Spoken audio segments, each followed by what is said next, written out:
पुस्तक श्री राधा त्रयोदशी।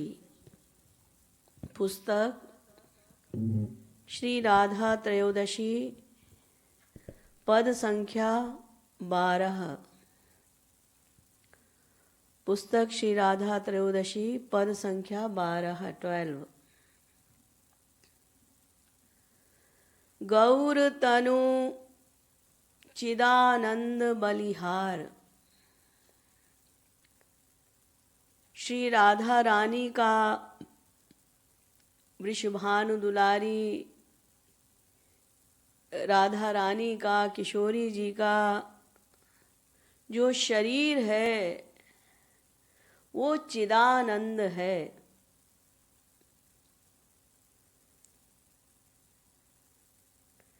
किशोरी जी का स्वरूप चिदानंद है।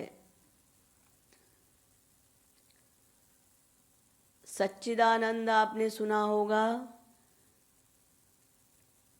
चाहे चिदानंद कह लीजिए, सच्चिदानंद कह लीजिए, सदानंद कह लीजिए, एक ही बात है। सत चित आनंद। सत से परे चित, चित से परे आनंद।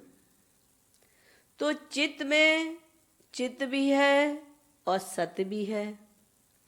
आनंद में आनंद भी है, चित भी है और सत भी है। तो इसीलिए चाहे सच्चिदानंद कहो, चाहे चिदानंद कहो, चाहे सदानंद कहो, तीनों एक ही बात है। तो भगवान का जो शरीर है वो सच्चिदानंद है, चिदानंद है। यानी भगवान का शरीर भी भगवान है और भगवान का ही दूसरा स्वरूप है भगवती, यानी राधा। तो भगवान का शरीर भी भगवान। जैसे हम लोग हैं जीव, एक जीव है और एक जीव आत्मा है, दो हो गए ना। सब दो हैं। ब्रह्मा भी एक जीव है, एक आत्मा है। विष्णु भी एक जीव है, एक आत्मा है। शंकर जी भी एक जीव है, एक आत्मा है। इंद्र भी एक जीव है, एक आत्मा है। और हम सब लोग मायाबद्ध जीव, ये तो आप देख ही रहे हैं।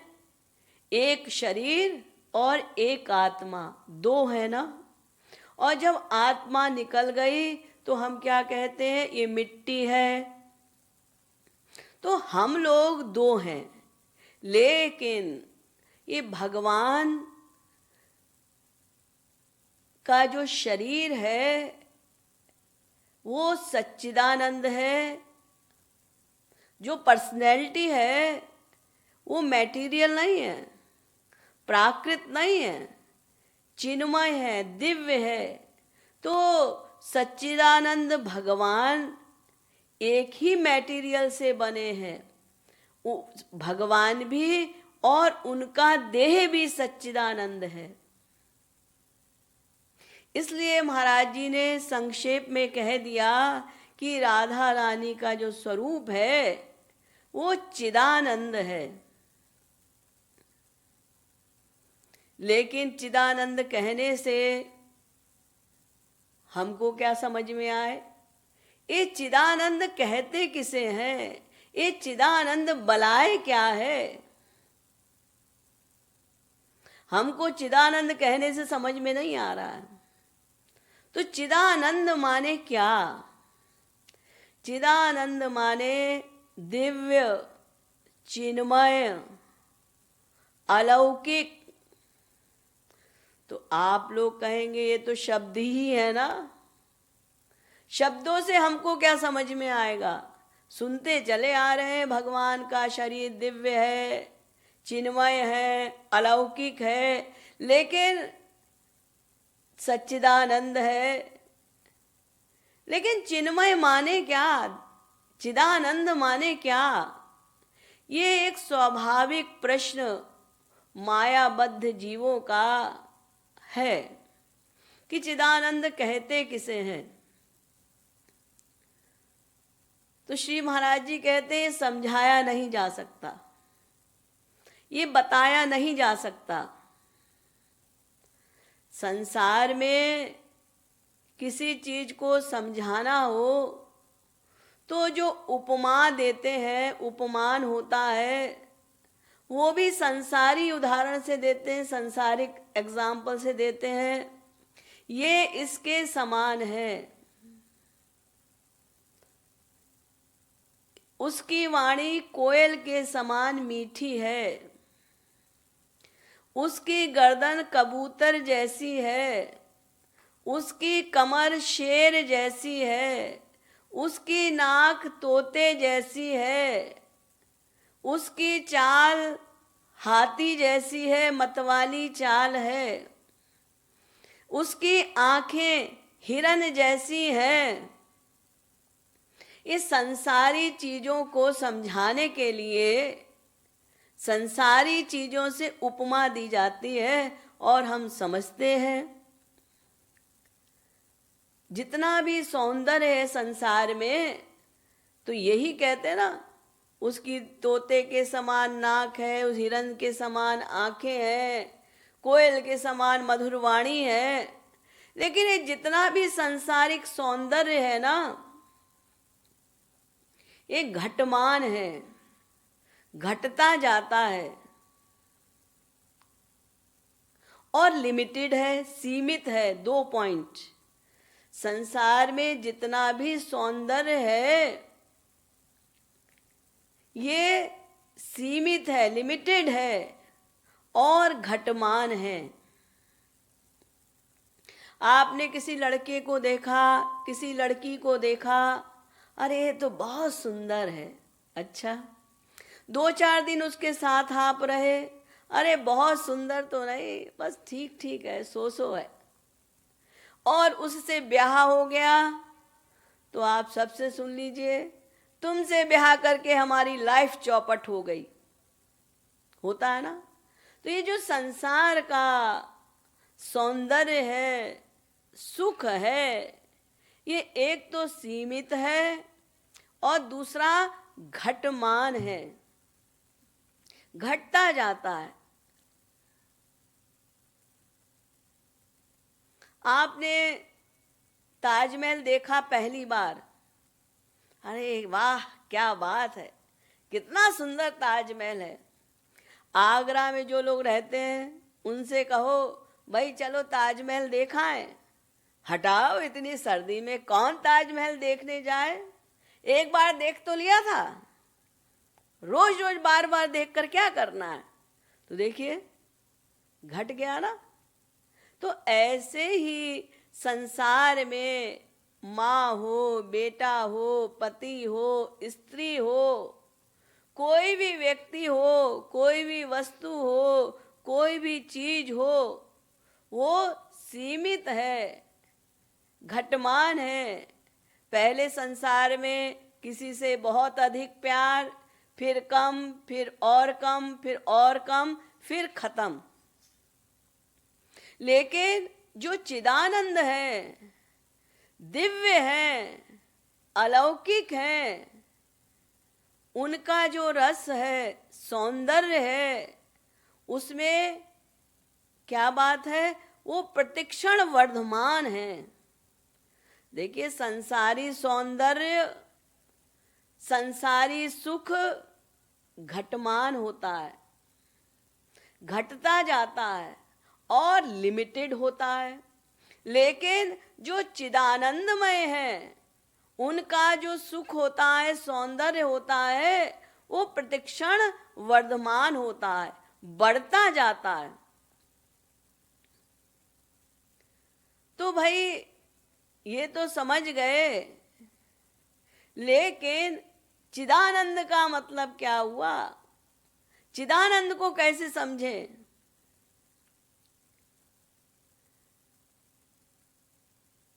तो श्री महाराज जी कहते हैं, भाई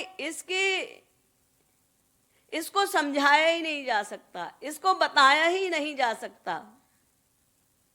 बस शास्त्रों में भी, वेदों में भी इतना ही कहा है, चिदानंदमय देह तुम्हारी, बस इतना ही बताया है।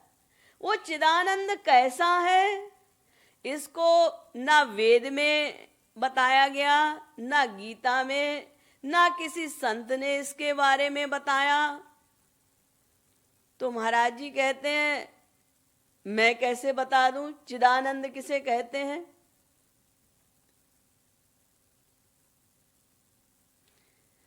और कॉमन सेंस से भी समझ में आता है। चिदानंद माने दिव्य।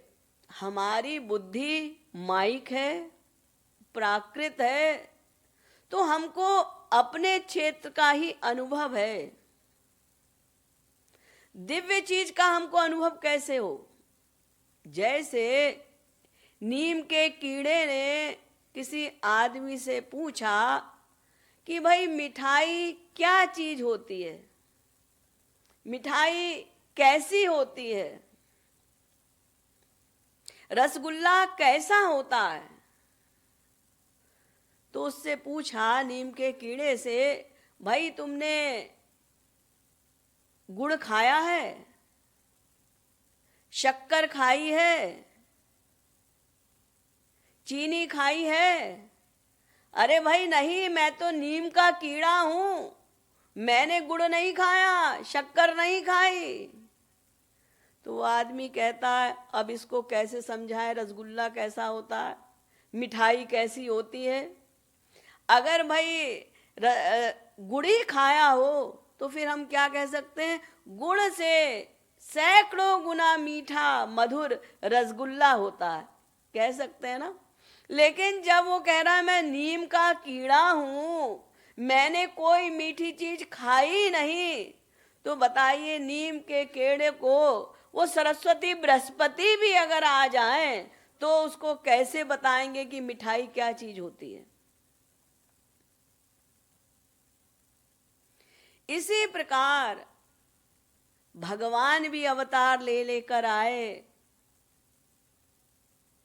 हम लोग थे उस समय, सूर, कबीर, तुलसी, मीरा, नानक, तुकाराम, शंकराचार्य जी, वल्लभाचार्य जी, निम्बारकाचार्य जी, रामानुजाचार्य जी, ये जब सब अवतार लेकर आए तो हम लोग भी थे।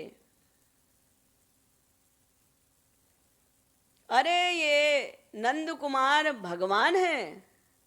हाँ हाँ, अरे भगवान है, वही जो लड़का लफंगागिरी करता फिरता है वो, ऐसे बोला हमने। अरे वो दुर्वासा जी कहते हैं वो भगवान है, नमस्कार तुम्हारे दुर्वासा जी को भी, नमस्कार तुम्हारे भगवान को भी। और जब वो चले गए तो हम क्या कहते हैं? हरे राम राम राम हरे हरे, हरे कृष्ण कृष्ण कृष्ण हरे हरे। जब तुलसीदास जी हमारे बीच में थे तो हमने उनको गालियां दी। अरे ये भगवान हो सकता, महापुरुष होगा? इतना स्त्री आसक्त,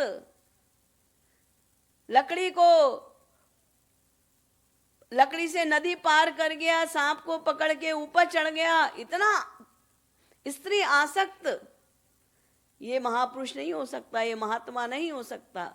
उस समय हमने गालियां दी, और आज हम उनकी रामायण को पढ़ के कितने लोग अपनी जीविका चलाते हैं। गौरांग महाप्रभु के जमाने में भी हम थे, जब वो नगर संकीर्तन करते थे, देखो कैसा दिखावा करता है, शो करता है। जब वो कमरा बंद करके कीर्तन करते थे, पता नहीं स्त्रियों के साथ क्या करता है कमरा बंद करके। जब जब महापुरुष आए, संत आए, हम थे, लेकिन हमको कोई लाभ नहीं मिला। भगवान आए, रामकृष्ण भगवान अवतार लेकर आए तब भी हम थे, लेकिन हमको कोई लाभ नहीं हुआ, 0/100। क्योंकि हमारी बुद्धि जो है वो माइक है, लिमिटेड है, इसीलिए उनसे हमको लाभ नहीं मिला, इसीलिए हमारा अंतःकरण शुद्ध नहीं हुआ, और इसीलिए हमको वो दिव्य वस्तु मिली ही नहीं। तो फिर कैसे समझे भाई चिदानंद का मतलब क्या है? तो श्री महाराज जी कहते हैं, इसीलिए संतों ने, भाई दिव्य चीज का तो इन्हें अनुभव ही नहीं है, तो इनको क्या समझाएं? ये तो मायाबद्ध जीव हैं, तो इन्हें माइक चीजों का ही अनुभव है।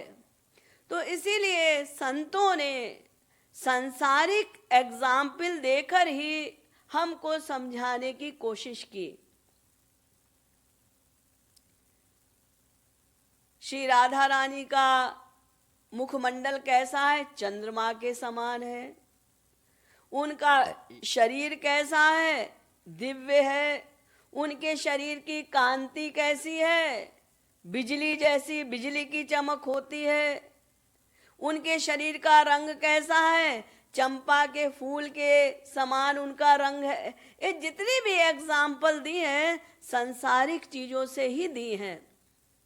तो महाराज जी कहते हैं, चलो हम भी तुम्हें इसी प्रकार समझा देते हैं, लेकिन हम ऐसे सीधे सीधे नहीं बोलेंगे अकल लगाओ, हम भी जरा अकल लगाकर बताएंगे।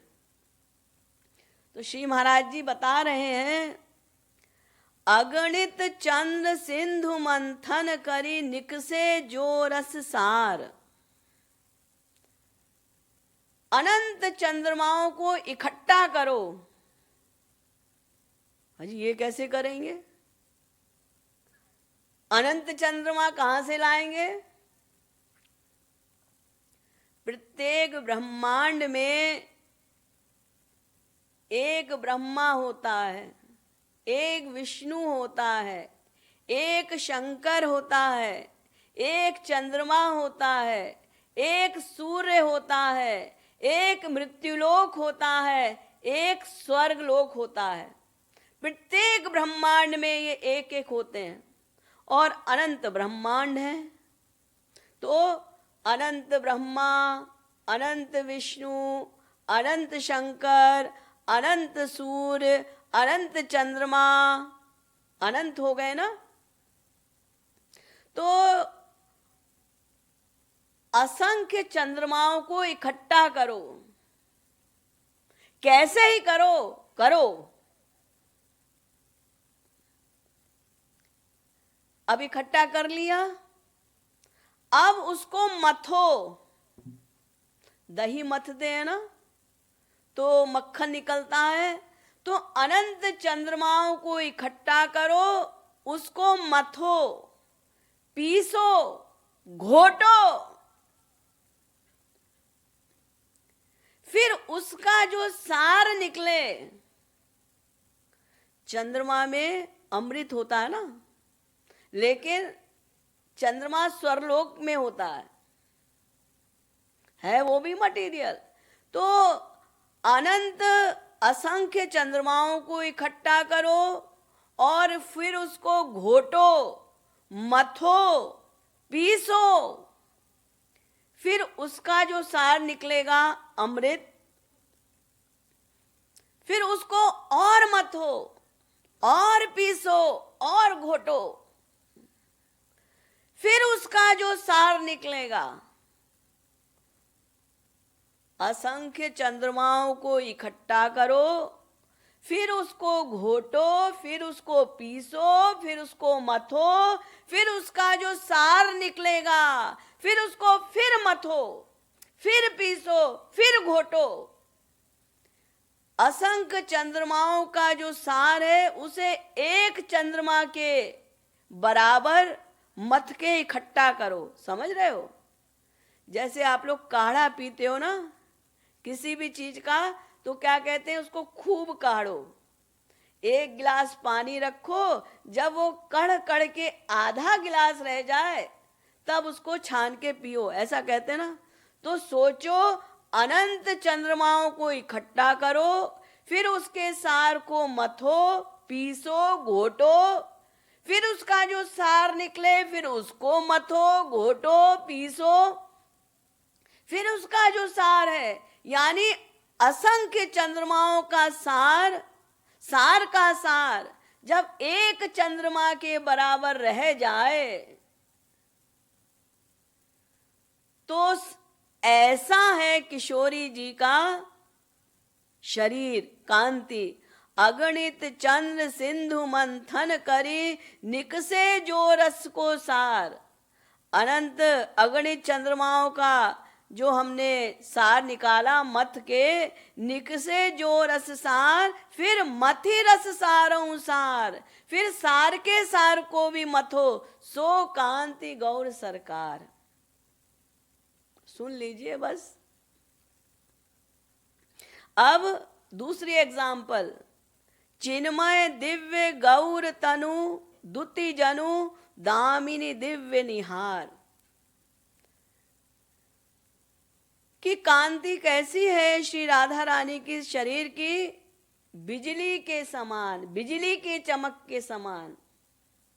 लेकिन वो प्राकृत बिजली नहीं, वो भी गोलोक वाली दिव्य बिजली की जो चमक है, ऐसे ही उनकी दिव्य कांति है। तो पहले शरीर का रंग बनाओ और फिर सुंदरता भरो उसमें। तो सुंदरता कैसी है? श्री महाराज जी कहते हैं उसमें हमने सरेंडर कर दिया, हाथ खड़े कर दिए।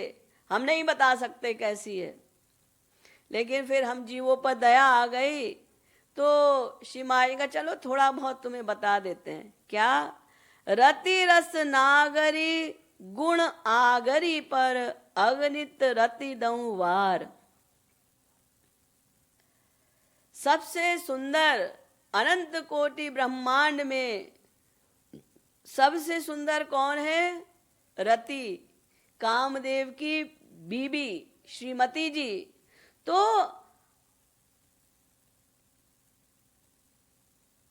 अगणित रति, यहां पर भी कह रहे हैं, एक रति नहीं, अनंत रतियों को श्री राधा रानी के ऊपर न्यौछावर कर दो, ऐसी उनकी सुंदरता है। बस इतना समझ लो। नागरी तन दुति लखत गिरत नट, नागर धरणी मझार।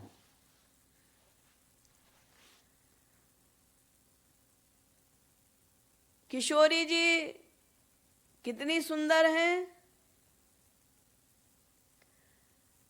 अनंत कोटि ब्रह्मांड में हमारे श्याम सुंदर ठाकुर जी टॉप करते हैं।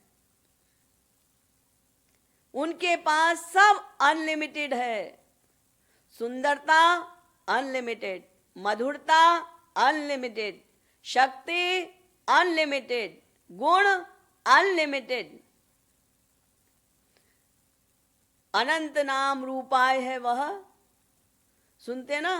तो उनके नाम अनंत, उनके गुण अनंत, उनके धाम अनंत, उनके जन अनंत, उनके पास शक्ति अनंत, सब कुछ अनलिमिटेड है, अनंत अनंत अनंत है। तो सब चीज में टॉप करते हैं श्याम सुंदर।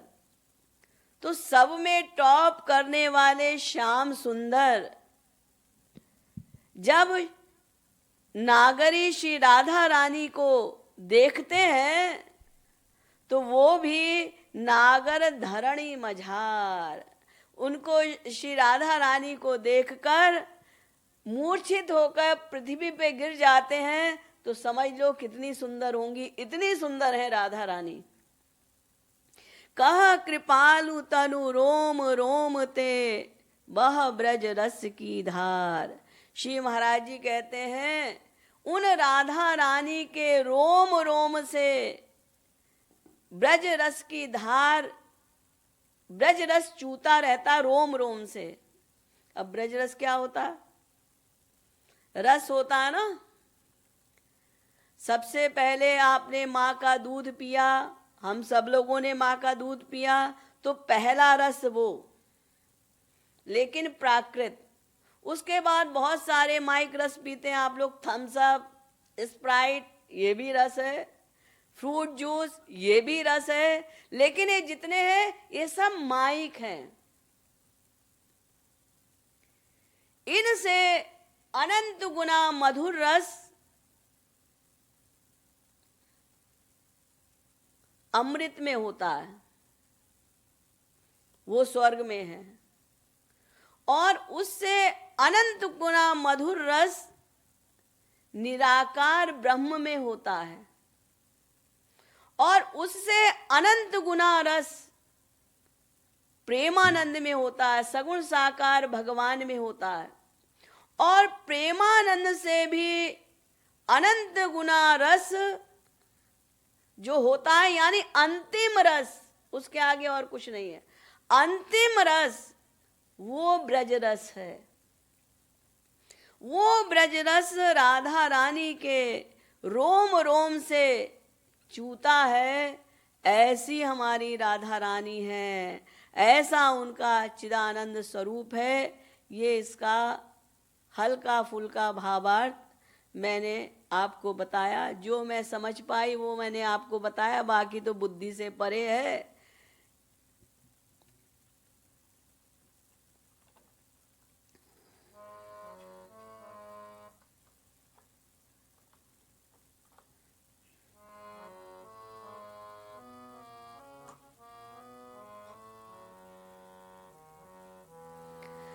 चिदानंद बलिहार कौर तनु,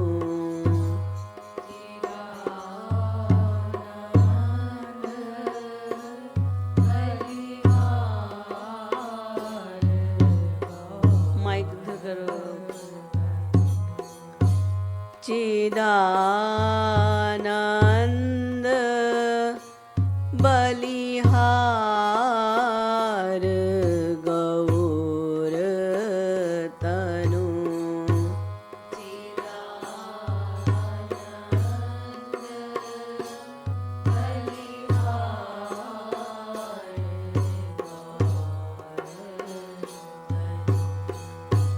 चिदानंद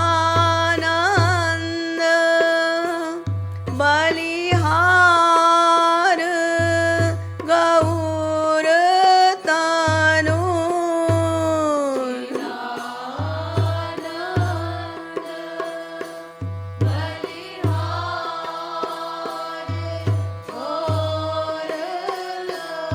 ओ चिदानंद बलिहार गौर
अगणित चंद सिंधु मंथन करी अगणित चंद्र सिंधु मंथन करी ओ अगणित चंद सिंधु मंथन करी अगणित चंद्र सिंधु मंथन करी निकसे जो रस सार गौर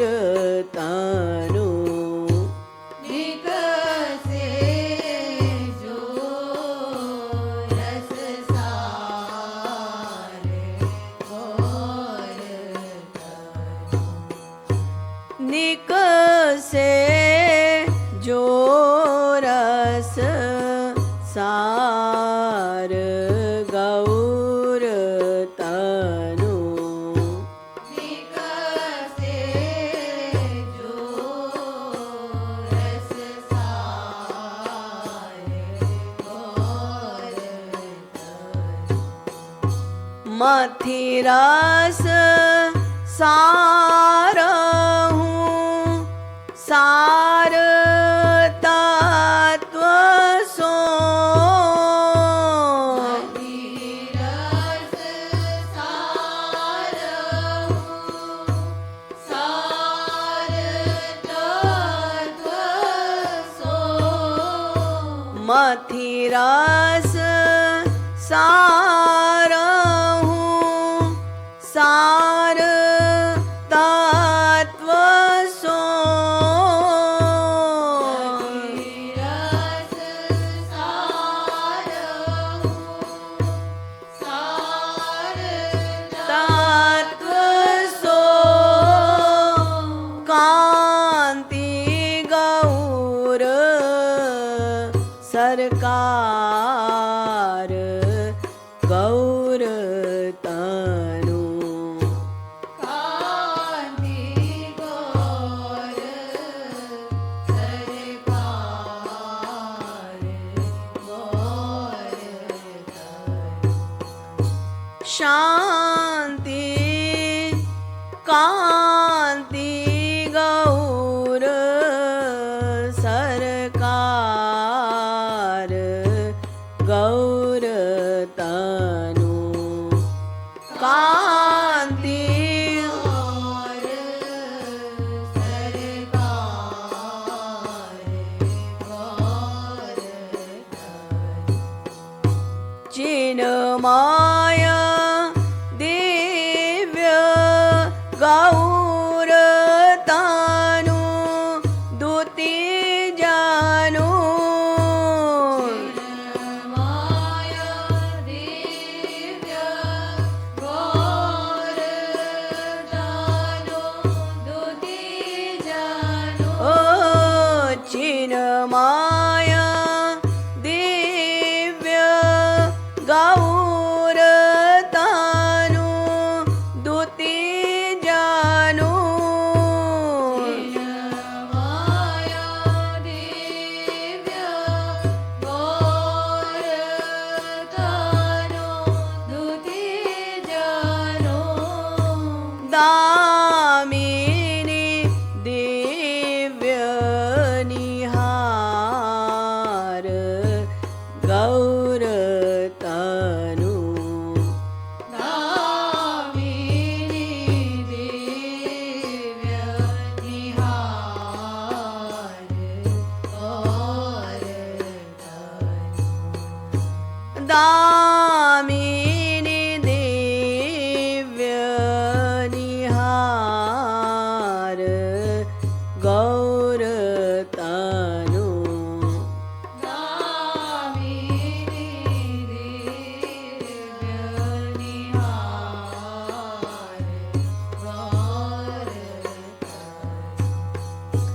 रतिरस नागरी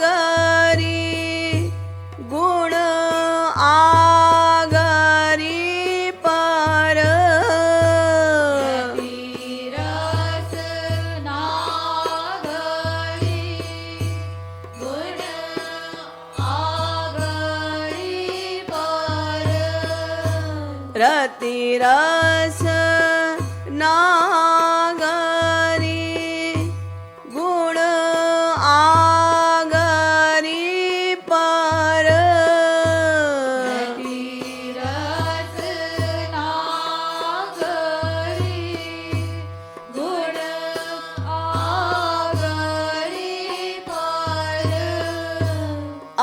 अगणित रति दऊ वार गौर तनु अगणित रति गौर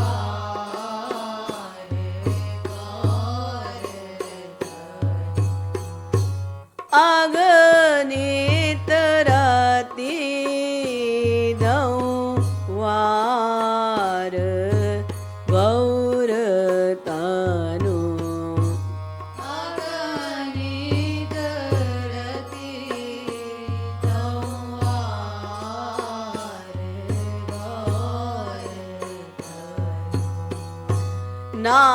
नागरी तनु दूती लखत गिरत नाट नागरी तनोदूती लखत गिरत नाट ओ नागरी तनु दूती लखत गिरत नाट नागरी तनोदूती लखत गिरत नाट नागर नागर धरणी मझार गौर तनु नागर धरणी मझार गौर नागर धरणी मझार गौर तनु नागर धरणी मझार गौर कह कृपालु तनु रोम रोम दे कृपालु तनु रोम रोम दे कह कृपालु तनु रोम रोम ते कृपालु तनु रोम रोम दे बह ब्रज रस की धार गौर तनु ब्रज रस की धार